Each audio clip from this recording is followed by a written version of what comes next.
L'antipape François a fait les gros titres du monde entier, avec son affirmation que les gens n'ont pas besoin de croire en Dieu pour aller aux cieux. Son affirmation est bien évidemment une hérésie, une apostasie. Il a fait cette déclaration dans une lettre ouverte au fondateur du journal La Repubblica. Ce genre de déclarations ne font que confirmer ce que nous avons documenté au sujet des antipapes Vatican II, et à propos de ce qui a été prouvé dans notre vidéo, ce que croit réellement François. Quand on lit en entier cette lettre faite à La Repubblica, on constate que les gros titres reflètent précisément ce qu'a écrit l'antipape François. Ne tolérez pas qu'un menteur vous dise que les propos de François ont été cités de travers par les médias. Ça n'a pas été cité de travers. Voilà ce qu'a écrit François concernant les athées. Tout d'abord, vous me demandez si le Dieu des chrétiens pardonne ceux qui ne croient pas et ne cherchent pas la foi. Étant donné, et c'est la chose fondamentale, que la miséricorde de Dieu n'a pas de limite, si l'on s'adresse à lui avec un cœur sincère et contrit, la question pour ceux qui ne croient pas en Dieu est d'obéir à sa propre conscience.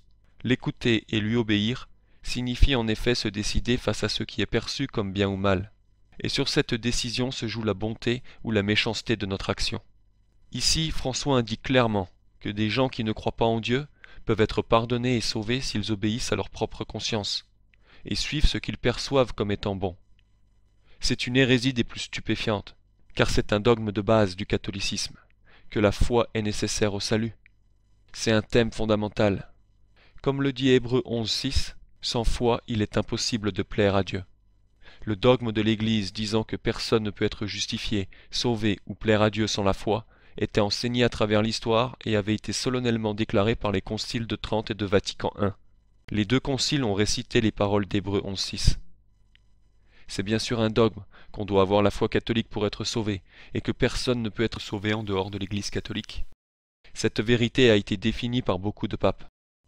L'hérésie de François insulte et nie toutes ces proclamations, et ça va s'aggravant, car il y a des définitions dogmatiques spécifiques qui vont contre la notion que des athées peuvent être excusés ou sauvés. Fondée sur Romains 1, lequel enseigne que tous ceux qui nient l'existence de Dieu sont inexcusables, Vatican I a solennellement déclaré dans son canon 1 sur la révélation « Si quelqu'un dit que le Dieu unique et véritable, notre Créateur et Seigneur, ne peut être connu avec certitude par ses œuvres grâce à la lumière naturelle de la raison humaine, qu'il soit anathème. » Notez que la position que les athées peuvent être excusés, de ne pas reconnaître ce qui est évident grâce à la lumière naturelle de la raison humaine, autrement dit être excusé de ne pas reconnaître qu'il y a un Dieu, c'est une hérésie anathémisée. Dans le canon 1 sur Dieu le Créateur, Vatican I a aussi déclaré que si quelqu'un refuse d'admettre qu'il y a un seul Dieu vrai, Créateur et Seigneur des choses visibles et invisibles, qu'il soit anathème. Ça veut dire que quiconque nie Dieu ou son existence, cette personne est spécifiquement anathémisée. Les propos de François rejettent ces définitions dogmatiques, en plus de tous les autres mentionnés antérieurement.